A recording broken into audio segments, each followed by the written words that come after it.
नमस्कार, आपका हमारी इस न्यूज चैनल पर हार्दिक स्वागत है। मध्य प्रदेश में कांग्रेस पार्टी ने अभी से ही आर पार की लड़ाई शुरू कर दी है। ज्योतिरादित्य सिंधिया को सीधी टक्कर देने के मूड में कांग्रेस पार्टी आ गई है और अब एक बड़े वरिष्ठ नेता को कांग्रेस पार्टी में शामिल करवाया जाएगा और ज्योतिरादित्य सिंधिया के खासम खास नेताओं के विरुद्ध में इन्हें चुनाव भी लड़ाया जाएगा।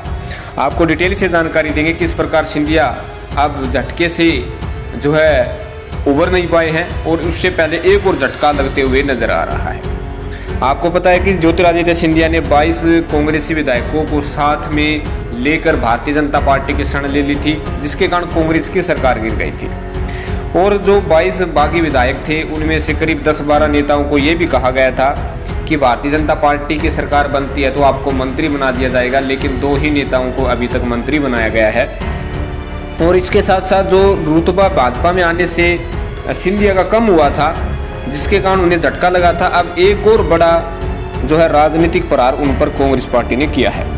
मध्य प्रदेश में सत्ता हाथ जाने के बाद अब कांग्रेस ने अपनी सभी दाव पेचों को अपनी जो है अभी से ही अपनाना शुरू कर दिया है। पार्टी अब इस मिशन पर सीधे रूप से जुट गई है कि किस प्रकार मध्य प्रदेश की राजनीति में सिंधिया गुट को कमजोर किया जाए।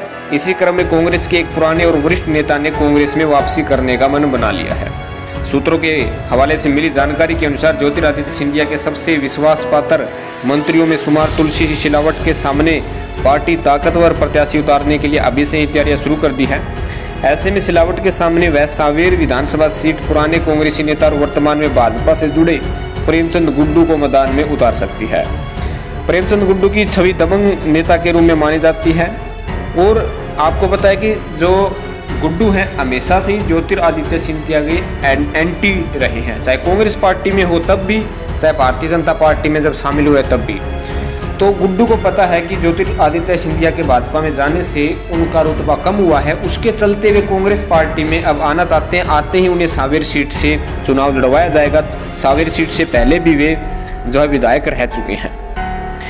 आपको बता दें कि सन 2018 में जब कांग्रेस की ओर से गुड्डू को टिकट नहीं दिया था तो वे नाराज होकर भाजपा में चले गए थे। उसके बाद कमलनाथ सरकार बनने के बाद प्रेमचंद गुड्डू ने काफ़ी कोशिश कांग्रेस में वापसी की थी, लेकिन उस समय सिंधिया समर्थक तुलसी सिलावट और सज्जन सिंह वर्मा जो कि कमलनाथ समर्थक ने इस दौरान विरोध किया था, जिस कारण उनकी कांग्रेस में वापसी नहीं हो पाई थी।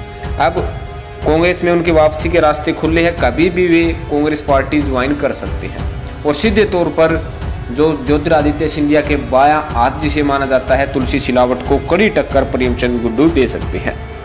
आपका क्या कहना है? कहा जाता है कि जनता जो तय करती है नेताओं को मानना पड़ता है। क्या वास्तव में सांवेर सीट से कांग्रेस पार्टी तुलसी सिलावट को टक्कर दे पाएगी? क्या ज्योतिरादित्य सिंधिया को झटका देने की कोशिश कांग्रेस पार्टी जिस तरीके से कर रही है, क्या उस प्लान में क्या कांग्रेस सफल हो पाएगी? आप जरूर कमेंट करके बताइएगा। आपका कमेंट महत्वपूर्ण है। अगर आपने इस न्यूज़ चैनल को सब्सक्राइब नहीं किया तो अभी कर लीजिए, क्योंकि सबसे पहले और सबसे सटीक सूचना इस न्यूज़ चैनल पर आपको दी जाती है। धन्यवाद।